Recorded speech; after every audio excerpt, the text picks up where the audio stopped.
Bonjour à tous, merci beaucoup d'être venus. C'est bien qu'il y ait beaucoup de jeunes parce que la présentation que je vais faire est surtout pour les jeunes en tout cas. Avant de commencer, j'aimerais beaucoup remercier la ville de Dieppe de nous avoir accueillis ici.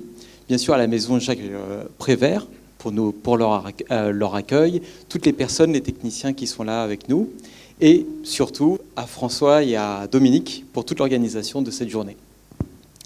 Donc moi, je vais commencer par la méthode scientifique. Alors pourquoi les jeunes? Ça peut être aussi pour d'autres personnes, bien sûr. Mais de plus en plus, on est sollicité par plein d'informations de tous les jours, différentes sources, que ce soit par Internet, les journaux, les médias, n'importe quoi. Et la méthode scientifique permet de prendre du recul par rapport à une information et de se dire, est-ce qu'on essaie de m'embobiner ou est-ce que c'est la vérité? Alors, on va commencer par une petite question. Qui pense que la Terre tourne autour du Soleil? Lève la main. Oui.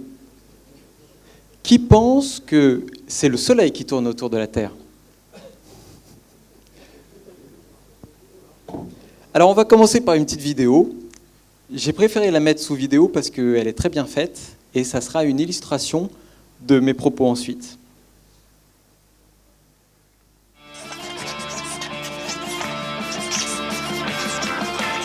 C'est de Esprit Sorcier, je ne sais pas si vous connaissez, c'est Fred, et C'est pas sorcier qui a repris le truc. Je me pose une question.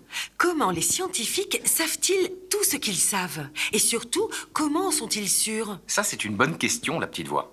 Pour te répondre, il faut expliquer la méthode utilisée par les scientifiques pour parvenir à comprendre et à expliquer les choses. Cette méthode, on l'appelle la démarche scientifique. Vas-y, donne-moi un exemple concret. Allons-y. Tu sais que dans l'Antiquité, des savants comme Aristote ou Ptolémée sont convaincus que notre planète, la Terre, est immobile au centre de l'univers et que le Soleil, comme tous les astres, tourne autour d'elle. C'est l'hypothèse du géocentrisme. Mais c'est faux. Comment peuvent-ils dire cela? Eh bien, à l'époque, toutes les observations se font à l'œil nu. Forcément, quand on observe la trajectoire du Soleil depuis la Terre, on voit que le Soleil se lève à l'est et qu'il va se coucher à l'ouest. Vu depuis la Terre, le Soleil peut donner l'impression de tourner autour de nous. Mais attention aux apparences, c'est juste une intuition sans véritable démarche scientifique. C'est vrai que c'est trompeur. Et puis il y a un hic quand les astronomes observent le mouvement des planètes. Leurs déplacements apparents forment parfois une boucle dans le ciel, ce qui est incompatible avec un mouvement circulaire autour de la Terre. Pour rendre compte de ce phénomène, les savants ajoutent un deuxième mouvement circulaire aux planètes, un épicycle. Bien qu'à l'époque, les scientifiques réussissent très bien à décrire le mouvement des planètes grâce aux épicycles, ils ne parviennent pas à expliquer l'origine de ces multiples mouvements circulaires. Ah, donc il faut proposer une nouvelle hypothèse? Beaucoup plus tard, au XVe siècle, l'astronome Nicolas Copernic avance une nouvelle hypothèse. Pour lui, c'est le Soleil qui est au centre de l'univers, et toutes les planètes, dont la Terre, tournent autour de lui. C'est l'hypothèse de l'héliocentrisme. Et ce n'est pas tout. Pour Copernic, la Terre n'est pas immobile, mais elle tourne sur elle-même. À ce stade, Copernic en est à la première étape de la démarche scientifique. C'est l'hypothèse. Ah bah oui, c'est mieux comme ça. Et c'est quoi la deuxième étape? Après, place à la construction d'un modèle. Copernic s'appuie sur les observations astronomiques anciennes et surtout sur de savants calculs mathématiques pour appliquer son hypothèse. Son modèle n'est pas encore parfait, mais il parvient à rendre compte de façon plus précise du mouvement des planètes. Ensuite, en admettant que l'hypothèse héliocentrique est correcte, il devient possible de faire des prédictions. C'est-à-dire qu'à partir du modèle, les astronomes déduisent par exemple les positions des planètes du système solaire. Mais rien n'est prouvé, ce ne sont encore que des calculs, des prédictions. Encore faut-il les vérifier. Ok, deuxième étape, modèle et prédiction. Et ensuite? Ensuite, il faut bien les tester, grâce à l'observation par exemple. Galilée dispose d'un nouvel outil, la lunette astronomique. Elle lui permet de découvrir les phases de Vénus et des satellites de Jupiter. Ces observations contredisent et donc invalident l'hypothèse géocentrique, renforçant du même coup celle de l'héliocentrisme. Et puis, à l'observation, s'ajoutera plus tard l'expérimentation. Un exemple célèbre, c'est le pendule de Foucault, du nom du physicien français Léon Foucault. Au XIXe siècle, il invente un dispositif expérimental, un grand pendule dont le mouvement met en évidence la rotation de la Terre sur elle-même. Compris. C'est grâce aux observations et aux expériences qu'on peut tester la validité d'une hypothèse. Exactement. Une hypothèse est considérée comme valide aussi longtemps qu'aucune observation ou expérience ne vient montrer qu'elle est fausse. Et plus elle résiste à l'épreuve du temps, plus elle s'impose comme une description correcte du monde. Mais attention, il suffit d'une seule observation contraire pour que l'hypothèse s'effondre. Et dans ce cas, c'est définitif. C'est ça, la démarche scientifique. Elle consiste à tester les hypothèses pour démontrer si elles sont fausses ou non, et à conserver uniquement celles qui n'ont pas été invalidées. Mais alors, on n'est sûr de rien. Comment faire confiance à la science? C'est justement en testant systématiquement la validité des hypothèses, et en gardant toujours l'esprit critique, que la science progresse. C'est ainsi qu'on est passé de l'hypothèse géocentrique à l'héliocentrisme.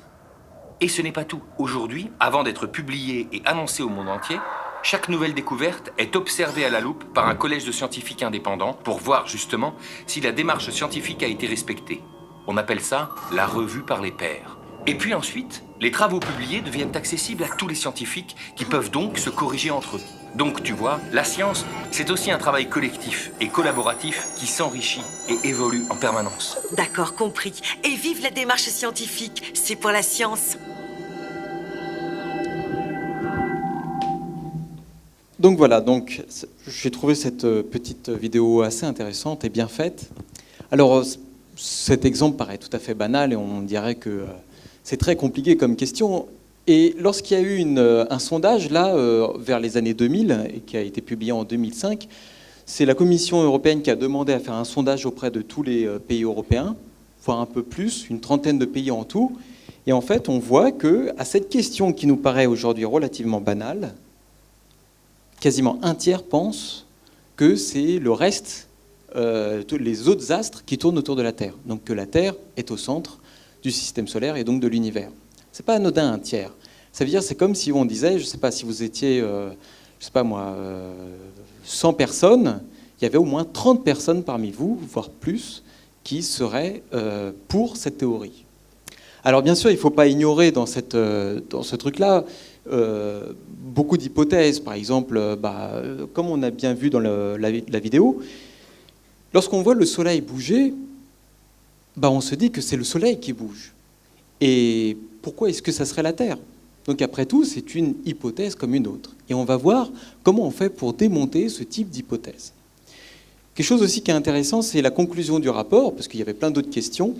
Et il montrait justement qu'il y avait un écart entre les sciences et les sociétés et une mauvaise communication entre les deux, d'où ces mauvaises compréhensions.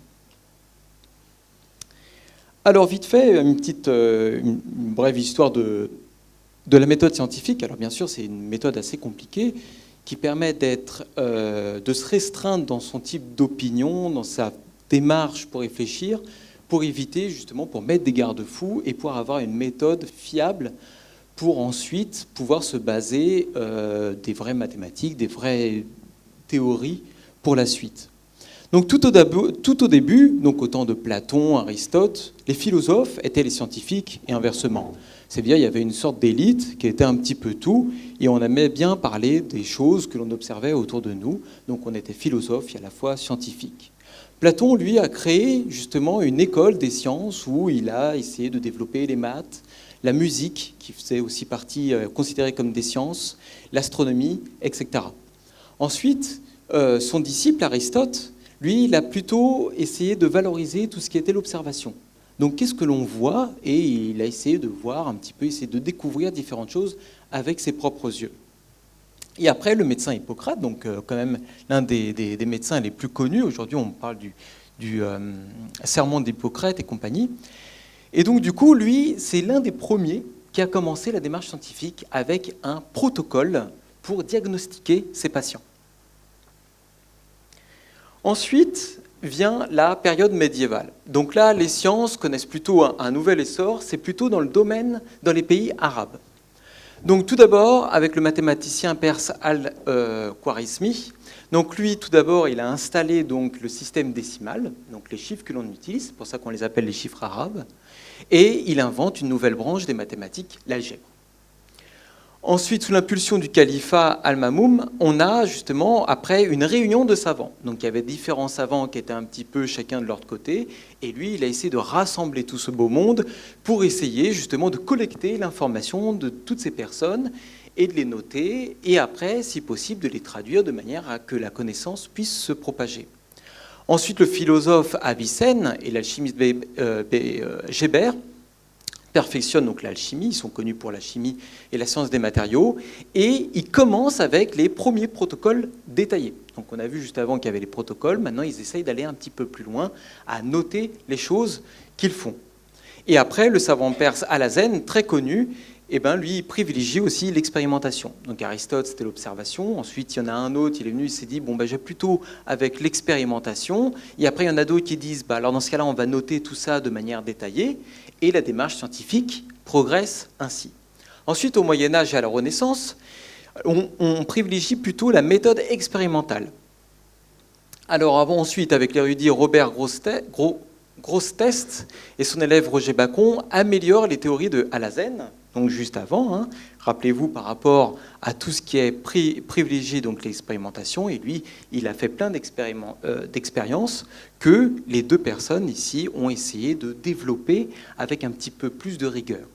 Ensuite, l'alchimiste, artisan et les ingénieurs se mettent aussi à l'œuvre. Donc ça veut dire que c'est plus l'apanage de quelques scientifiques, ça devient un petit peu plus ouvert. Il y a d'autres personnes qui s'initient à la science, dont Léonard de Vinci. Donc lui, par contre, je ne sais pas si vous voyez un peu qui c'est, j'imagine que si, eh ben, on voit tous ces croquis. Tous ces croquis ne sont pas là juste pour faire beau, juste pour montrer qu'il est très fort en dessin. Il commence vraiment à annoter toutes les choses qu'il fait, et en fait, il note aussi pour transmettre ce qu'il a appris, transmettre ce qu'il sait, ou transmettre ce qu'il a inventé à d'autres personnes. Et en notant, on peut ainsi transférer l'information. Et ainsi reproduire l'expérience, la reproduction des expériences. Pour ça, il faut les noter correctement, d'où les dessins. Ensuite, sous l'influence de l'Église catholique en Espagne, il y a l'ouverture de l'école de Tolède, avec la traduction de nombreux ouvrages, notamment les ouvrages arabes. Ensuite, grâce à ces traductions, ça peut se propager dans le milieu grec et même dans tout le monde latin. Et ensuite, donc, grâce à ça, il y a une diffusion des savoirs. Le philosophe, ou plutôt les philosophes René Descartes et Roger Boyle, eux aussi, ils vont reprendre tous ces éléments, et là, ils vont plus simplement se fier à l'intuition.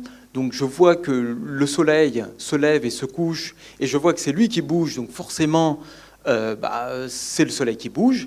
Et eux, ils vont essayer de se poser plus de questions, moins sur l'intuitivité, mais essayer de mettre plus de protocoles expérimentaux pour essayer de bien comprendre les phénomènes et non plus se baser sur ce que l'on voit directement et sur ce que l'on pourrait déduire de manière intuitive. Et après, ça c'est très important aussi, c'est l'un des les premiers vulgarisateurs parce qu'en fait, ils écrivent leurs livres dans leur propre langue. Avant, on écrivait en latin. Par exemple, même Léonard de Vinci, lui, le problème, c'est qu'en fait, il n'est pas allé à une école de savants. Donc du coup, il ne savait pas parler le latin. À la fin de sa vie, il a essayé un petit peu de l'apprendre pour pouvoir ensuite diffuser l'information également. Mais eux, ils ont justement essayé d'écrire, ils ont écrit dans leur propre langue. Et ça a permis à beaucoup plus de personnes de pouvoir s'instruire. Ensuite, la révolution donc, des instruments au XVIIe siècle, donc là, ça commence à être vraiment l'âge d'or des instruments et de l'expérience, autrement dit, la révolution scientifique. Donc les physiciens hollandais Zacharias Janssen, invente le microscope, et là, c'est déjà une étape supérieure dans la science, parce qu'on commence à voir des choses que l'on ne voyait pas auparavant, ça veut dire l'invisible, l'infiniment petit. Ensuite, on a bien sûr la découverte des cellules, et après Pasteur et compagnie, il y a plein de choses qui ont découlé de ces expériences. Et les institutions savantes, telles que la Royal Society de Londres ou l'Académie des sciences en France, qui existent toujours, les deux, on demande de plus en plus aux artisans de créer de manière industrielle, en quelque sorte, des pipettes, des machins, des éléments, des outils qui leur permettent de pouvoir faire beaucoup plus de sciences et de manière plus nombreuse. Et donc toujours avec cette idée aussi de diffusion des résultats. Ça reste toujours malgré tout dans le domaine des savants, mais dans des journaux spécifiques à cela. Et ensuite, au XVIIIe siècle, donc là, il y a les grandes théories qui apparaissent, la révolution industrielle, les philosophes des Lumières, donc c'est leur période, et là, ils viennent et ils essayent d'instaurer un autre type de démarche scientifique, dans le sens où on n'est plus basé sur la croyance, donc au-delà de l'intuition, après on a la croyance. On nous a dit que je ne sais pas quoi, et donc là on va plutôt se fier sur des preuves. D'accord, on m'a dit ça, ou ça a l'air que le soleil a l'air de bouger, donc que le soleil tourne autour de la Terre. Mais on va essayer maintenant de se baser sur des preuves. Et ça, c'est très important. Ensuite, il y a donc la confrontation entre les scientifiques. Par exemple, là, ça c'est très connu, cette histoire entre Félix Boucher et Louis Pasteur. Le premier, il pensait que les micro-organismes apparaissaient de manière spontanée dans un milieu, par exemple un bocal. Et Louis Pasteur, lui, il disait, ben non, ça existe partout dans l'air. Mais sauf que dans l'air, bien sûr, on ne voit rien. Donc encore une fois, on se dit, si on ne voit rien de manière intuitive, il n'y a rien. Et donc du coup, ils ont fait une expérience. Donc là, ils ont noté qu'est-ce qu'ils ont fait. Chacun de leur côté ont effectué le même type d'expérience. Sinon, si chacun fausse ou chacun essaye de bidouiller, ça ne marche pas. Et en brûlant, en stérilisant un bocal, eh ben, on s'aperçoit que finalement, Pasteur a raison, parce que si on laisse le bocal stérilisé fermé, rien n'apparaît. Alors que si ça apparaissait de manière spontanée, alors Félix Boucher aurait eu raison. Donc ensuite, il y a le développement de nouvelles disciplines, thermodynamique, géologie, génétique. L'enseignement des sciences est de plus en plus répandu. On forme directement à l'école primaire la science pour former ensuite les futurs ingénieurs. On voit qu'il y a un intérêt à former les petits jeunes pour qu'ils deviennent des scientifiques ensuite. Donc du coup, puisqu'on a envie justement de se développer, hein, rappelez-vous, on est dans la révolution industrielle, du coup, il est important d'enseigner les sciences au plus grand nombre. Ouverture aux classes populaires, ça ne vient plus une élite. Par exemple, Léonard de Vinci, lui, il ne faisait pas partie d'une famille d'élite. Donc du coup, il n'avait pas appris le latin, il n'avait pas été dans les grandes écoles. Donc du coup, il y avait quand même un certain empêchement de devoir appartenir à une classe pour pouvoir faire des études. Non, là, c'est ouvert à tous, à toutes et à tous. Et enfin, au XIXe siècle, apparaît le terme de chercheur.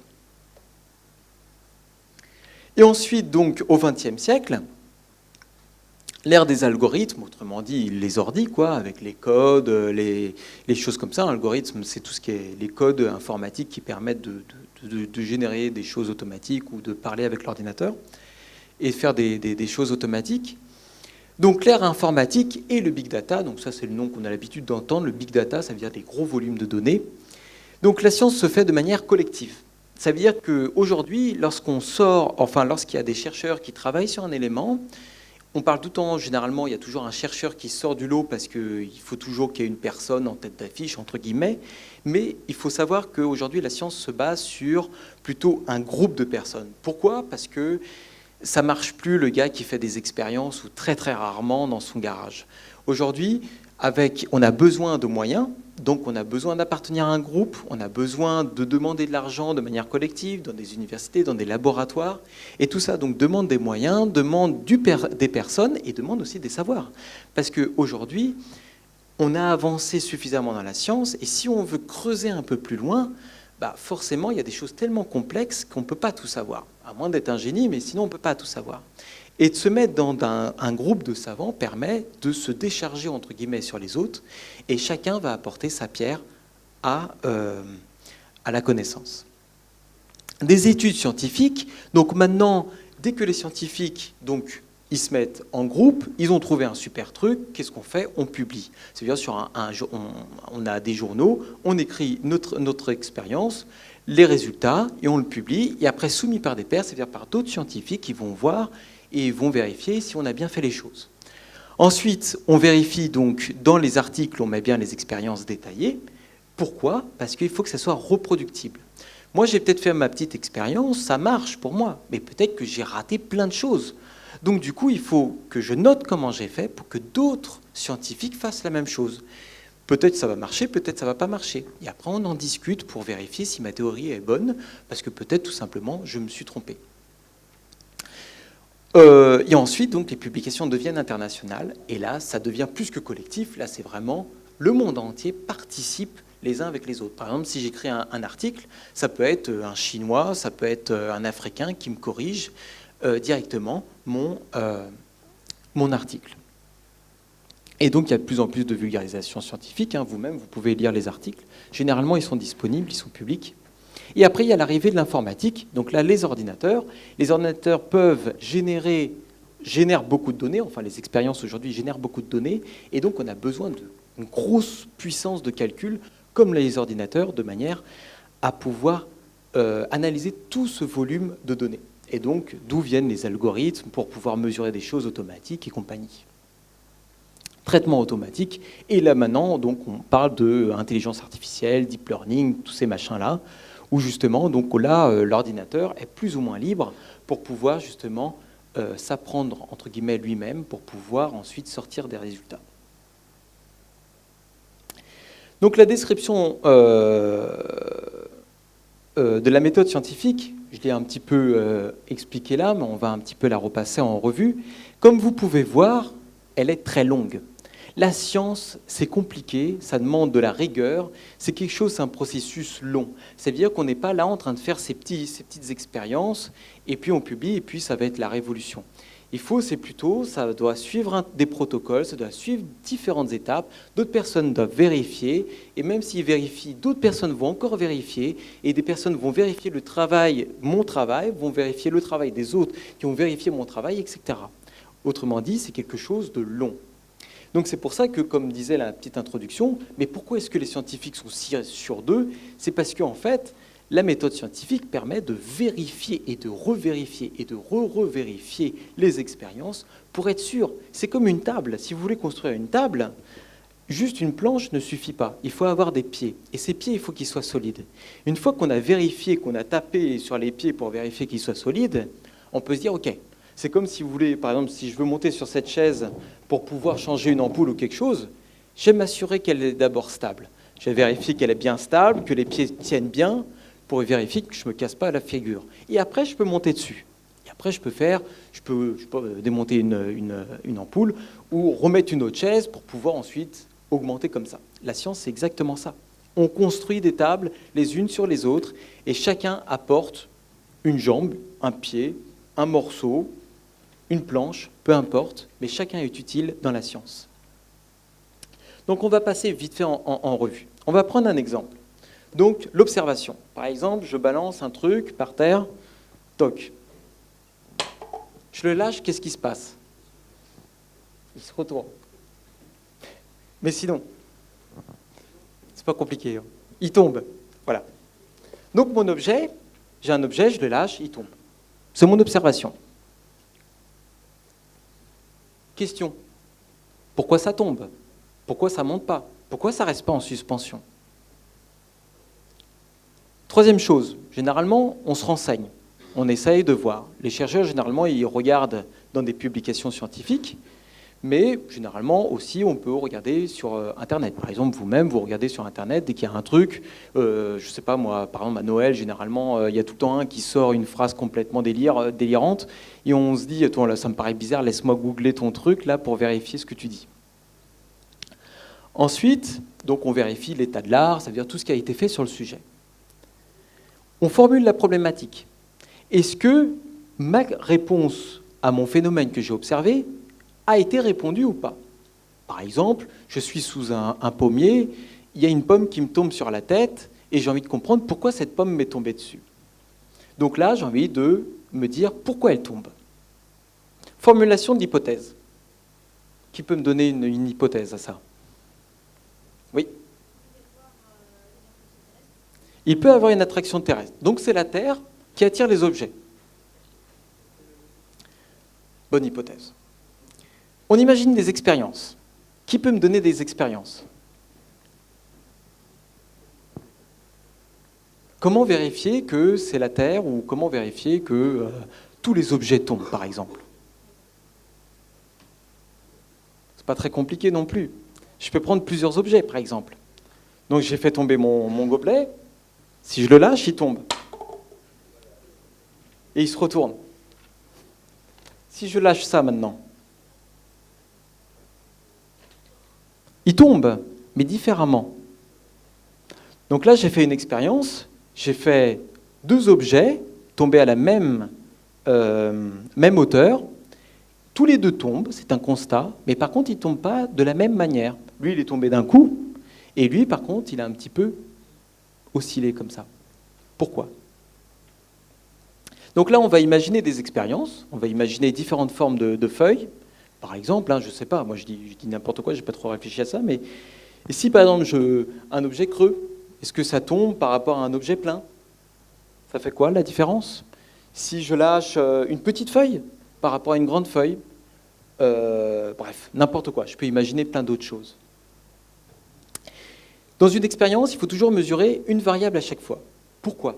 Parce que si je change plusieurs paramètres, je ne sais pas moi, par exemple, si je change lui par rapport à lui, il y a quand même pas mal de paramètres qui sont différents. Lui, il est creux, conique, lui, il est tout plat.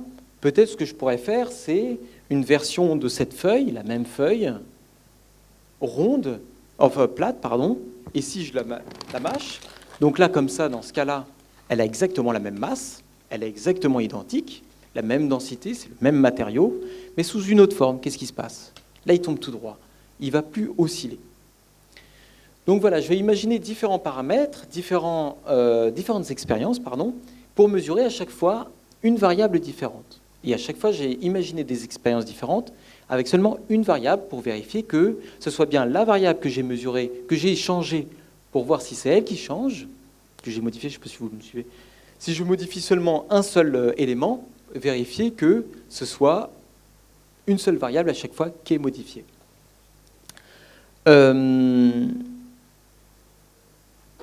Ensuite, je définis un protocole.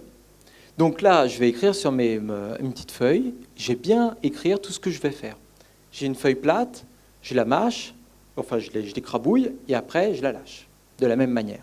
Donc je vais expliquer, je vais écrire, détailler toutes les étapes que je vais faire, de manière à ce que quelqu'un d'autre puisse le reproduire plus tard. Je vais vérifier aussi tout ce qui est contraintes matérielles, vérifier toutes les éventuelles incertitudes, toutes les éventuelles erreurs dans mes mesures. Par exemple, je dis que je l'ai lâché à la même hauteur. Mais est-ce que c'est exactement la même hauteur ? Peut-être que ça change. Peut-être que si je lâche mon objet ici, peut-être qu'il ne va pas tomber. Alors, cette histoire d'expérience en double, voire triple aveugle, ça c'est plutôt, on pourra en reparler tout à l'heure avec un autre cas, c'est plutôt en médecine. On en reparlera plus tard. Ensuite, analyser les résultats. Donc, une fois que j'ai fait plusieurs expériences, je vais essayer d'analyser les résultats. Essayer de voir, à chaque expérience, il y a une seule variable qui a été modifiée. Et j'ai envie de voir s'il y a une corrélation entre ce que j'ai modifié avec la variable, si elle a été modifiée ou pas. Donc, la mesure de la variation de la variable. Je mets tout ça en lien, je vérifie les biais. Les biais, c'est quoi ? Est-ce que quelqu'un peut m'expliquer ce qu'est un biais ?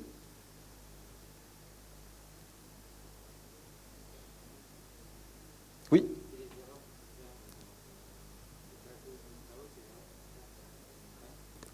Oui, c'est ça. C'est un petit peu les erreurs, c'est en lien avec les erreurs.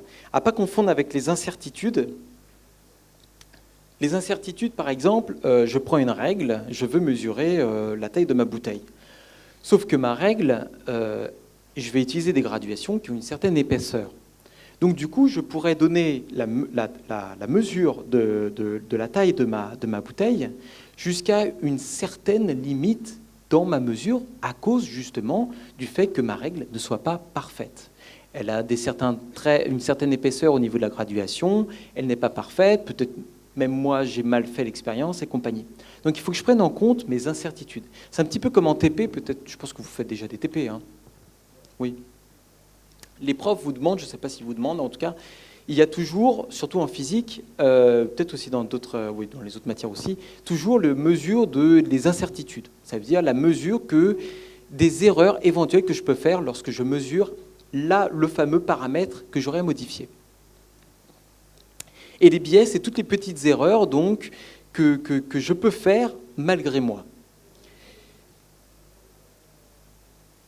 Ensuite, une fois que j'ai mesuré tout ça, je conclus par rapport donc, à toutes les expériences que j'ai faites, par rapport à tous les résultats que j'aurais analysés, par rapport à toutes les incertitudes, biais que j'aurais prélevés, et j'ai envie d'après savoir, conclure si finalement, est-ce que c'est la Terre qui fait que l'objet tombe.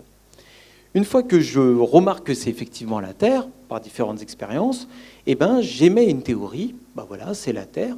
Je peux expliquer après pourquoi, avec par exemple une équation mathématique, pour expliquer comment est-ce que l'objet tombe et pourquoi il tombe.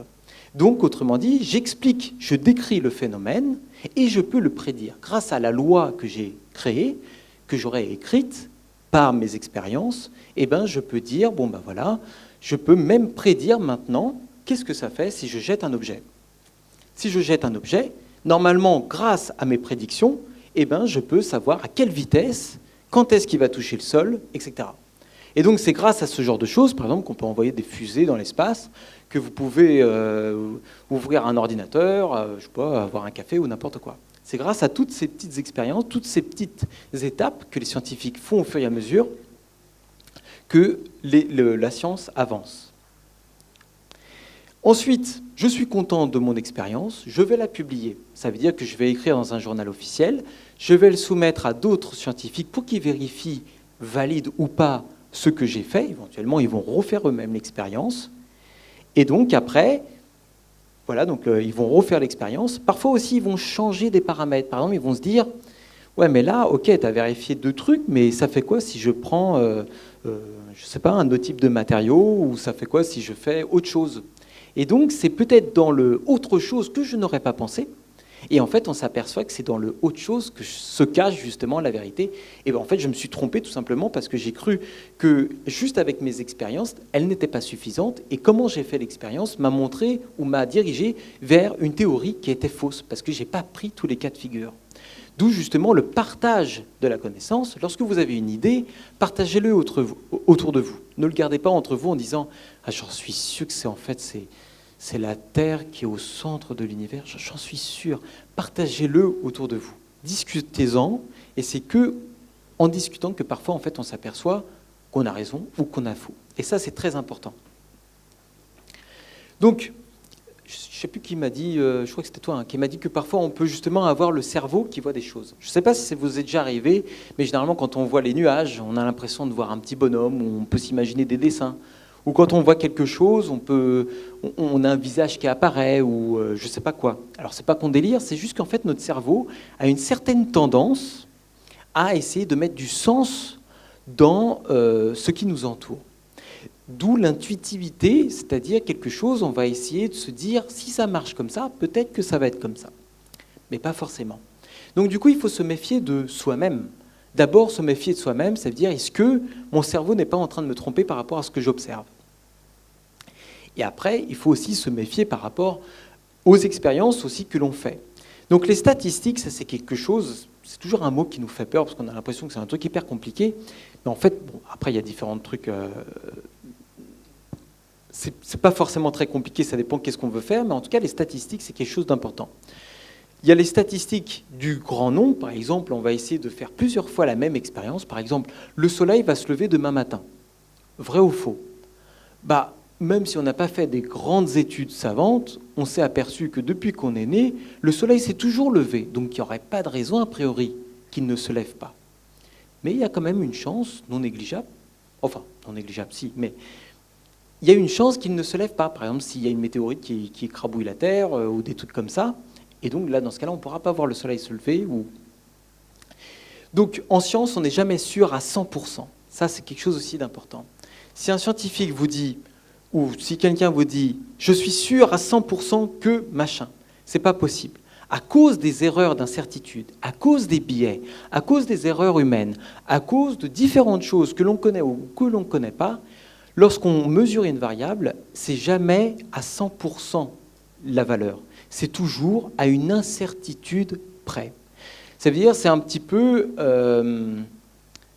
c'est comme si, par exemple, je ne sais pas, vous mesurez 1m65. Et ça, on a utilisé donc une mesure, mais si ça se trouve, ou même par exemple les balances, ça marche beaucoup mieux. Les balances me montrent que, je ne sais pas, moi je pèse 65. Parfois, j'utilise une autre balance, je me retrouve plus gros ou plus maigre. Parfois, ça peut être aussi le propre outil de mesure qui est faussé. Donc tout ça pour dire que les statistiques sont là pour nous aider. Donc, en fait, les statistiques, c'est une manière d'utiliser les maths à notre avantage, dans le sens où on va faire plusieurs fois l'expérience de manière à diminuer la probabilité et à diminuer l'incertitude que l'on aurait sur une mesure de la fameuse variable que l'on mesurera. Plus on fait l'expérience, avec différents outils ou pas, on peut essayer de diminuer l'incertitude. Plus on diminue l'incertitude, plus on a de probabilité que nos théories aient vrai. Par exemple, on nous dit que les éclairs ne tombent jamais deux fois au même endroit. Mais parfois, ça arrive. Sauf que la probabilité est extrêmement faible. Mais ça peut arriver. Donc aussi, la probabilité nous permet de dire, ça c'est très bien aussi, par exemple, par rapport aux effets du paranormal, aussi on en reparlera, où justement on a l'impression qu'il y a des choses, parfois on se dit, il y a un truc magique derrière. Mais en fait, si on calcule les probabilités que ce truc magique arrive, montre qu'en fait c'est tout à fait banal. Si je vous fais des expériences, par exemple, de cartes, et tirer la bonne carte que vous allez, par exemple, sur un jeu de cartes, la probabilité que vous allez avoir, je ne sais pas moi, un roi. Et là, vous allez retirer, et hop, vous tombez sur un roi. Oh, j'ai trop de chance et tout machin. Mais en fait, c'est juste une question de probabilité. Et les statistiques, je pense qu'on en a peur, mais c'est quelque chose de très utile, dans le sens où ça permet parfois d'éviter certaines erreurs. Donc ça, c'est juste un petit dessin, hein, où on peut voir la différence entre la création d'un récit, en haut à gauche, n'importe quoi, hein, ça peut être un livre, une fiction, n'importe quoi, où en fait on a une inspiration, on est content, on écrit, on le publie, et voilà. Que la démarche scientifique, encore une fois, il faut que ça suive tout un processus, donc je ne vais pas recommencer. Hein. En gros, ça ici, vous pouvez le retrouver sur Wikipédia, c'est généralement le dessin que l'on a. Mais moi ici, j'ai montré une grande étape, beaucoup d'étapes, mais en gros, souvenez-vous juste de ces étapes. Il se passe quelque chose, on vous dit quelque chose. C'est une observation. Ensuite, vous vous posez une question. Est-ce que ce que j'ai observé, c'est dû à quelque chose? Est-ce ce qu'on m'a dit, c'est vrai, c'est faux? Donc, du coup, on a une théorie. Là, moi, je pense que c'est faux. Alors, du coup, on va essayer de faire des prédictions. Si c'est faux, ça veut dire que ce que tu m'as dit donc, est faux. Et donc, je vais faire des expériences pour démontrer que ton truc est faux. Si effectivement c'est faux, bah dans ce cas-là, si j'observe que c'est faux, bah j'avais raison. Ma théorie est vraie, donc ce que tu m'as dit, c'est faux. Donc, ce que moi je pensais était vrai. Mais parfois, moi, peut-être que par ma théorie qui m'a montré que tu avais faux, bah peut-être qu'en fait, si moi je me mets à prédire quelque chose à partir de ce qui m'a permis de dire que c'était faux, je vais dire, mais non, regarde, ça ne marche pas comme ça, parce que ça marche comme ça. Alors du coup, là, je me mets à prédire quelque chose. Dans ce cas-là, je fais une nouvelle expérience, et peut-être que moi aussi j'aurais faux. Peut-être que je me suis basé sur un argument qui m'a montré que tu avais faux, mais que le mien était faux aussi. Donc ça m'a permis de démontrer que quelque chose était faux, mais sur des valeurs, sur des pieds de ma table qui étaient faux aussi. D'où justement cette rigueur de recherche. Ça, c'est très important. C'est justement, donc ça, on va voir ça après, l'autodéfense intellectuelle.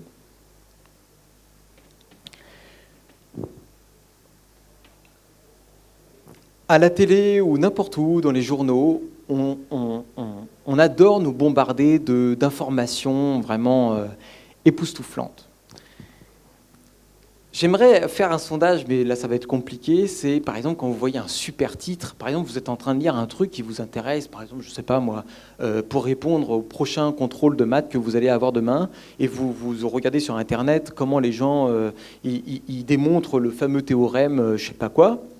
Et là, juste à côté, il y a une pub qui apparaît et qui vous fait un super buzz. On vient de découvrir que les extraterrestres étaient aux États-Unis. Alors, entre la théorie mathématique pour montrer que, je sais pas, la théorie de truc est vraie ou fausse ou je sais pas quoi, par rapport au fait qu'il y ait des extraterrestres, c'est plus sexy les extraterrestres. Donc du coup, on va cliquer dessus. Et en fait, ces clics derrière, c'est tout ça, ils mettent des titres racoleurs, justement, pour qu'on clique dessus. Et à votre avis, pourquoi ils nous attirent? Ouais. Hein? J'ai pas compris. Parce que c'est nouveau, mais quel est leur intérêt?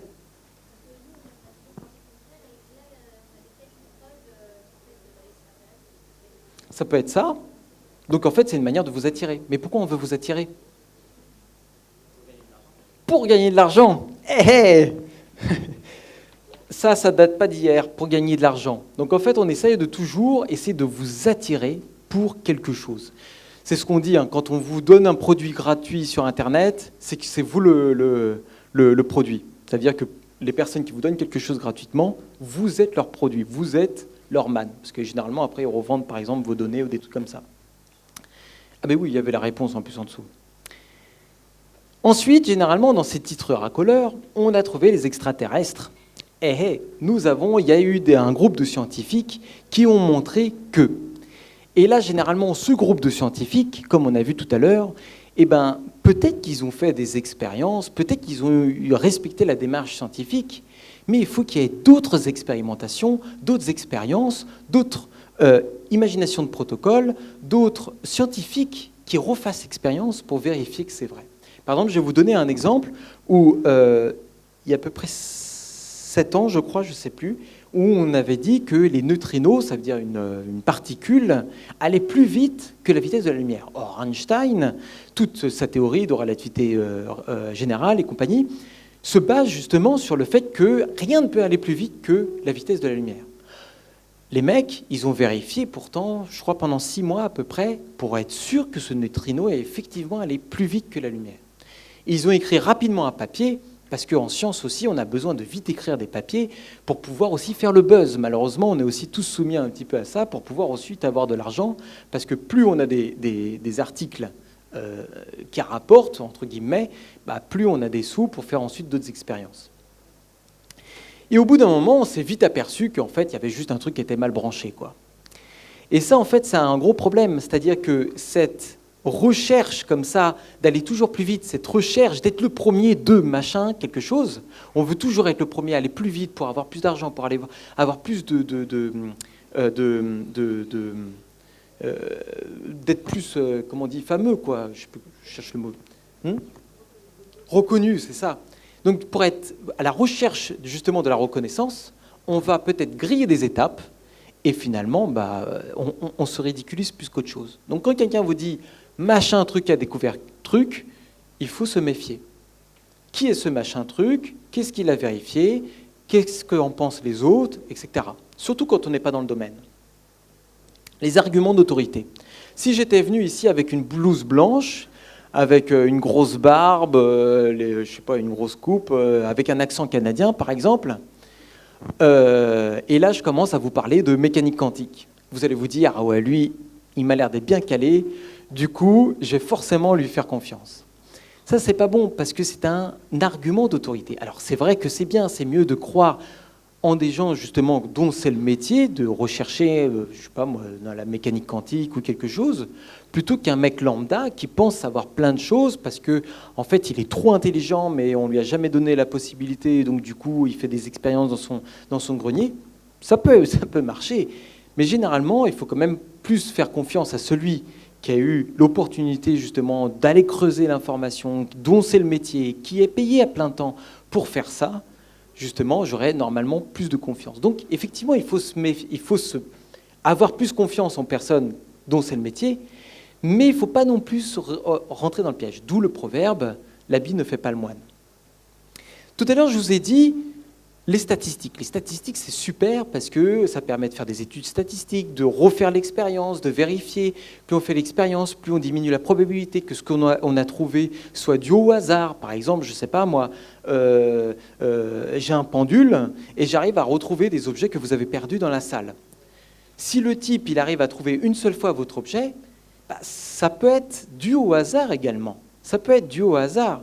Par contre, s'il trouve plusieurs fois de suite l'objet perdu dans la salle, là, à chaque fois qu'il trouve, ça diminue la probabilité qu'il le trouve successivement. Donc, statistiquement, il y a plus de preuves pour dire que le gars, effectivement, il a une capacité à retrouver des objets. J'aime bien cette phrase de Alfred Sauvy qui dit « Les chiffres sont des êtres fragiles qui, à force d'être torturés, finissent par avouer tout ce qu'on veut leur faire dire. » Alors, je ne vais pas rentrer dans la politique, mais ils aiment bien ça quand même. C'est-à-dire que parfois on nous dit il faut faire tant de Français pensent que les immigrés sont la faute de je ne sais pas quoi. Mais avec tous ces arguments, d'où viennent vos sources? Où est-ce que vous avez fait vos études? D'où viennent ces chiffres? Pourquoi cela? Est-ce que vous êtes sûr? Est-ce que vous avez demandé à d'autres personnes? Est-ce que le sondage a été bien fait? Est-ce que vous n'êtes pas seulement allé demander aux personnes, je ne sais pas, un certain type de population? Les sondages représentent normalement la population. Là aussi, il y a des lois statistiques, parce qu'on ne peut pas aller sonder chacune des personnes. On va juste sonder un petit groupe, et ce petit groupe, par des lois statistiques, on arrive à projeter à peu près ce que pensent les Français en général.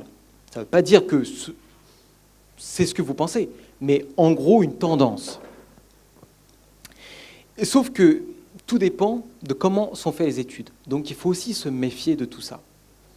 Donc en gros, ce que je suis en train de vous dire, c'est que tout ce que je vous ai appris avant, il faut toujours avoir un esprit critique par rapport à toutes ces choses. L'absence de source. Généralement, Wikipédia est décrié parce qu'il y a une absence de source. De plus en plus, maintenant, ils font attention. Et tout à la fin de la page, il y a toujours les sources. Et à chaque fois, c'est cité, ou même dès qu'ils citent quelque chose dans l'article, il y a des petites annotations qui vous permettent de retrouver les sources. Ça, c'est important. Par exemple, quand on vous dit quelque chose, il y a des choses, parfois, vous dites que c'est bizarre. Je vais quand même vérifier. Vous cliquez, et là, vous vérifiez vos sources pour vérifier, pour être sûr que ce que la personne a écrit est digne de confiance. Et peut-être que le lien, c'est quelque chose, c'est un copier-coller, mais finalement, peut-être ça ne vous en dit pas plus. Donc, en fait, la recherche informatique peut être très, très longue et très laborieuse. Et enfin, ça, c'est quelque chose aussi important. En science, il n'y a pas de démocratie. Par exemple, on va mettre, par exemple, dans un débat, je ne sais pas, imaginez ici, il y a 4 chaises, où on ne prend que 2. Et on va mettre un gars qui pense que la Terre est plate, à côté d'un mec qui dit que la Terre est ronde. Et on va les faire débattre. Généralement, c'est retranscrit à la télé, et ça, les personnes adorent ça. Et donc, du coup, on va se dire qui va gagner, comme si c'était une sorte de bras de fer entre les deux. Sauf qu'il faut quand même pondérer. Bon, après, normalement, c'est le job aussi des scientifiques qui sont là. Mais parfois, on nous montre que 2 choses sont à égalité d'un point de vue du nombre de preuves par rapport au nombre de théories, etc. Par exemple, le réchauffement climatique, il y a, je crois, 4% des scientifiques dans le monde qui pensent qu'il n'y a pas de réchauffement climatique. Ça veut dire que plus de 90%, 95%, je crois, pensent qu'il y a un réchauffement climatique. Donc on ne peut pas mettre un type qui parle la Terre, il n'y a pas de problème, il n'y a pas de réchauffement climatique. Et un autre qui dit, si, on va tous mourir. On ne peut pas les mettre à égalité. Enfin, tous mourir, c'est encore autre chose, mais on ne peut pas les mettre à égalité, parce qu'il n'y a pas de poids dans le sens où... Il n'y a pas le même poids dans le sens où il y en a un qui a 95% de la communauté qui est derrière lui, et l'autre, c'est marginal à côté. Alors, quelques trucs de l'autodéfense intellectuelle aussi. Alors, pour l'autodéfense intellectuelle, je vous conseille la chaîne. Si vous êtes intéressé, je vous passerai mon PowerPoint. Je vous mettrai la chaîne il y a la chaîne de Hygiène mentale de Christophe Michel, je crois. Je vous conseille cette chaîne, elle est vraiment extraordinaire. Le gars, c'est son job, il fait des statistiques, il mesure des choses sur le paranormal et compagnie, et il est hyper carré. Et il utilise la méthode zététique, qui est une méthode donc, autour de tout ce qui est comment mesurer quelque chose. Enfin, bon, bref, vous verrez tout ça.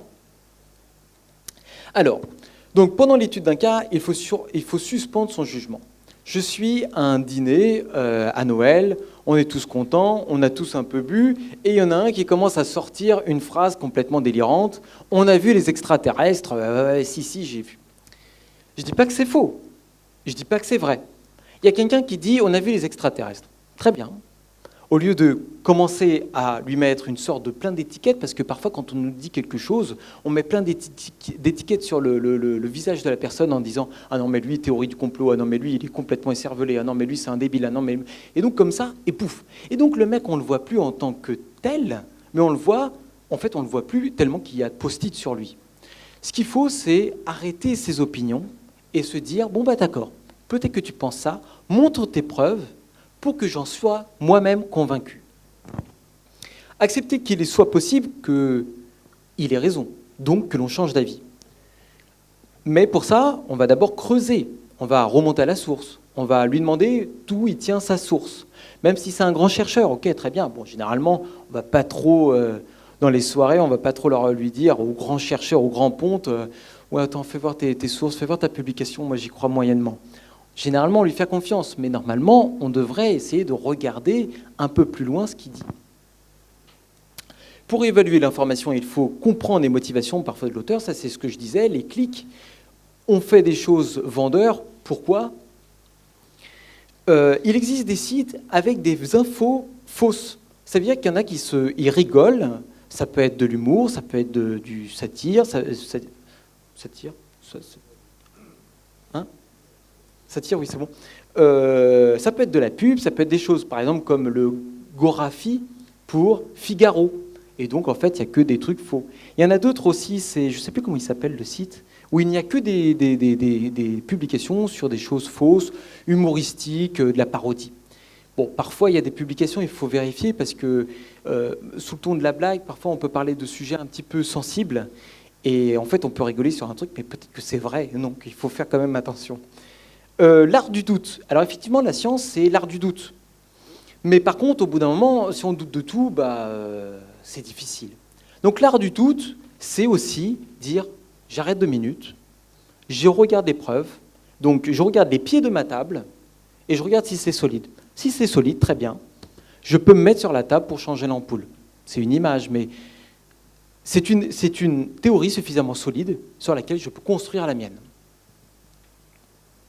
Et enfin, sans preuve, une théorie est rejetée. Ça ne veut pas dire qu'elle est fausse. Par exemple, est-ce que les extraterrestres existent ou pas ? Aujourd'hui, on n'en a pas la preuve, pas que je sache en tout cas. Mais ce n'est pas qu'il y a absence de preuve qu'il y a preuve d'absence. Voilà. Ensuite, quelques cas épineux. Alors, je ne sais pas, je suis hyper à la bourre, non ? Ah oui, mince. Bon, si vous voulez, on peut en reparler après. L'astrologie. Le truc de l'astrologie, ce n'est pas une question si leur théorie est vraie ou pas. Le truc, c'est qu'en fait, c'est considéré comme une pseudo-science parce qu'ils ne respectent pas la démarche scientifique. Ils ont des observations, ils ont une théorie, ils prédisent des choses, l'horoscope, mais finalement, on s'aperçoit que lorsqu'on regarde la prédiction par rapport à l'observation, donc à l'expérience, on voit qu'il y a un décalage. Et au lieu de se remettre en cause, ils gardent leur théorie. Donc du coup, c'est un cercle qui se maintient pour eux, mais qui est faux parce que en fait, il suffit juste de voir et on peut casser vite le cercle. Le paranormal, encore une fois, il y a plein de gens qui pensent qu'ils ont des super pouvoirs. Ça ne veut pas dire qu'ils n'en ont pas. Après, il faut mesurer la probabilité que quelqu'un fasse quelque chose et qu'il soit extraordinaire, effectivement, par rapport à la probabilité que ça arrive. Et puis le paranormal aussi, ça attire toujours parce qu'on s'imagine toujours, ou on aimerait s'imaginer toujours un petit peu spécial. Par exemple, pourquoi est-ce que le Superman, Spider-Man, tous ces super-héros marchent si bien ? Parce qu'on a tous cette image de super-héros, on a tous envie d'être spécial, on a tous envie de sortir du lot. D'où justement ce truc paranormal, il joue aussi sur ça. Rassurez-vous, vous êtes tous spéciaux, sauf moi. L'homéopathie, ça c'est encore quelque chose d'épineux.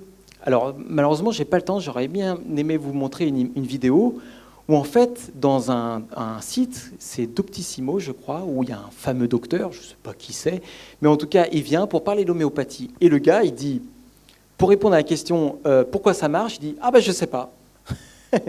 Mais sauf que quand on vend quelque chose, je ne dis pas que ça marche ou ça ne marche pas, hein, mais quand on vend quelque chose à un certain prix, et surtout quand on soigne des maladies, par exemple le cancer, quand on soigne des maladies quand même sérieuses, on ne peut pas se baser, on ne peut pas vendre des produits à quelqu'un et les gens se disent « Bon, bah chouette, je vais guérir grâce à ça ». Il y a quand même des vies en jeu. Et ça, c'est important. Et quand on n'a pas de preuves derrière, parce qu'aucune étude, que je sache en tout cas, n'a montré l'efficacité de l'homéopathie, dans ce cas-là, on ne peut pas utiliser des choses comme ça parce que ça peut être vite dangereux. Après, je ne dis pas que ça marche ou ça ne marche pas. Hein. Moi, quand j'étais petit, juste pour l'expérience, j'avais une maladie de peau, j'ai pris des petites pilules et j'avais plus rien. Alors du coup, je me suis dit, l'homéopathie marche. Après, l'autre jour, j'étais tout content, je parlais de ça à des médecins et les médecins me regardent, mais tu sais, il y a l'effet placebo. Et même quand on est enfant, ça marche. Et donc là, je suis un peu tombé des nues et je me suis dit, ah oui, c'est vrai. Et en fait, les études montrent que l'effet placebo, ça veut dire en gros notre capacité à s'auto-guérir, entre guillemets, juste parce qu'on croit qu'on va guérir. Autrement dit, donc, on mesure l'effet du médicament sur des patients qui prennent le médicament et sur des patients qui ne prennent pas. Et on voit qu'il y a autant de chances que l'un et que l'autre pour guérir. Donc là, on utilise les probabilités pour montrer que, a priori, il n'y a pas de raison que ça ne marche. Les extraterrestres, ça aussi, bon, j'en ai un petit peu parlé. Les religions, ça aussi, c'est quelque chose d'épineux. Il ne faut pas dire, encore une fois, il ne faut pas mettre des étiquettes sur les gens qui croient. On a le droit de croire, et la foi, ça appartient à un autre domaine. On ne peut pas respecter la démarche scientifique dans le sens où on ne peut pas prouver que Dieu existe, et on ne peut pas prouver qu'il n'existe pas. Donc c'est ça la foi. La foi, c'est se baser sur quelque chose que l'on ne voit pas, que l'on ne peut pas prouver, et pourtant on croit. Donc la foi, on peut pas. Ça, c'est quelque chose qui est difficile. On ne peut pas non plus critiquer quelqu'un parce qu'il a une foi. Il faut aussi respecter les croyances des autres. Et ça, je pense que c'est très important. Respecter l'autre. C'est ça aussi la démarche scientifique.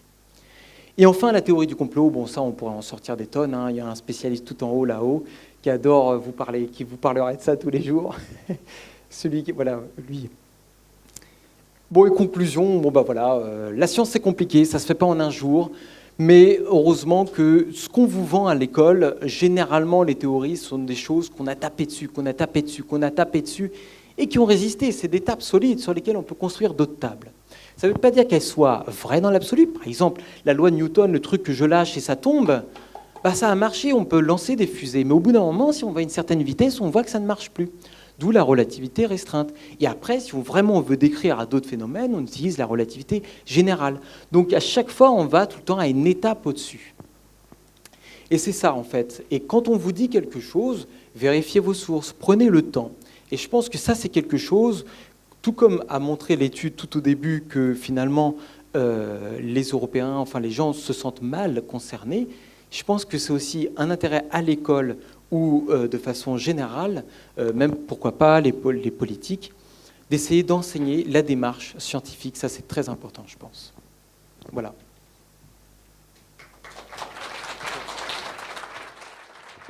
Bon, ben, j'espère que vous avez été satisfait de cette première conférence et on vous attend pour les prochaines. Il y en aura ce soir, il y en aura 3. Et demain, il y en aura 3 aussi. Voilà. Donc, on vous attend, bienvenue. Est-ce que vous avez des questions ? Est-ce que quelqu'un veut se lancer et poser une question ? Le biais scientifique par rapport à l'incertitude. Vous avez parlé de l'incertitude tout à l'heure, mais vous n'avez pas développé sur le biais. Oui, c'est vrai. Allô ? Non, mais je parle ici, c'est bon. Je préférais utiliser des définitions parce que exactement, c'est pas toujours évident d'expliquer les deux, la différence. En gros, quand on mesure quelque chose, il y a toujours des incertitudes de mesure. Ça veut dire que notre instrument de mesure n'est pas parfait. Donc, ça induit des incertitudes. Les biais, ce sont d'autres types d'erreurs que l'on introduit dans la mesure, qui ferait, par exemple, que si on veut mesurer, par exemple, un objet, j'ai, par exemple, ma règle, j'ai toujours un espace avant la première graduation. Donc du coup, ça va un petit peu me fausser ma mesure, et c'est un biais, ça peut être par exemple un biais systématique, quelque chose, une erreur que j'introduis tout le temps, juste parce que en fait, dans ma mesure même, ou dans l'outil que j'utilise pour mesurer, il y a une erreur d'origine qui fait que j'ai toujours un biais, toujours un décalage par rapport à la vérité.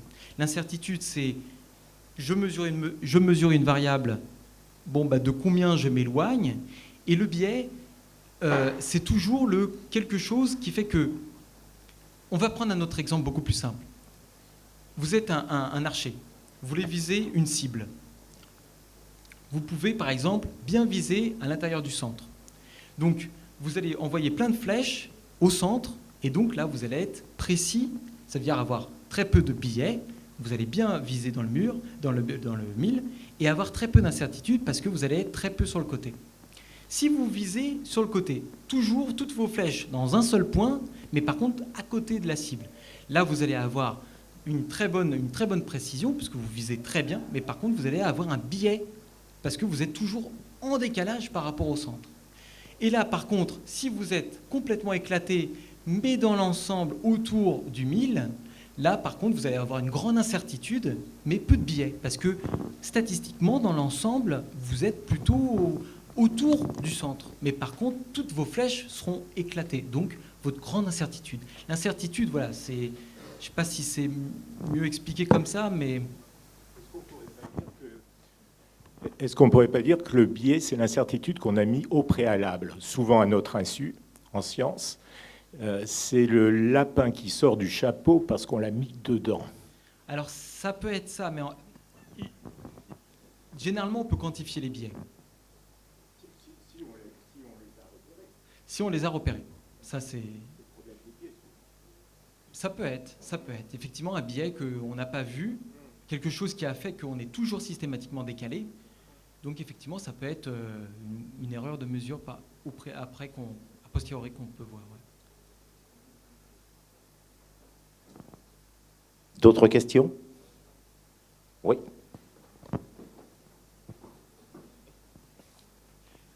Les extraterrestres. Ça va être un piège, je pense. Oui, je pense. Il a peur, là.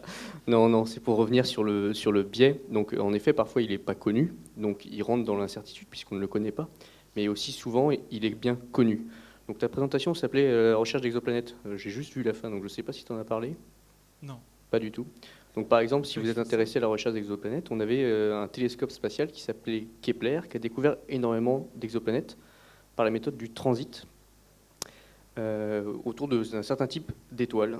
Donc là, par exemple, c'est un biais énorme, puisque ce satellite ne regardait qu'une seule petite partie du ciel. Donc on a une grande quantité d'exoplanètes découvertes autour d'un certain type d'étoiles, mais qui n'étaient présentes que dans le champ de vue très précis de ce télescope. Donc ça, par exemple, c'est la plus grande base de données d'exoplanètes, elle nous vient de ce satellite. Mais toutes les planètes découvertes par ce satellite sont biaisées parce qu'elles ne viennent que d'une seule direction du ciel. Donc ça veut dire qu'une d'une seule région de la Voie lactée. C'était pour préciser sur la question du biais, est-il connu ou inconnu. Donc parfois, il est bien connu. Mais c'est difficile d'extrapoler, même si on le connaît, qu'est-ce qui se passerait si on n'avait pas ce biais.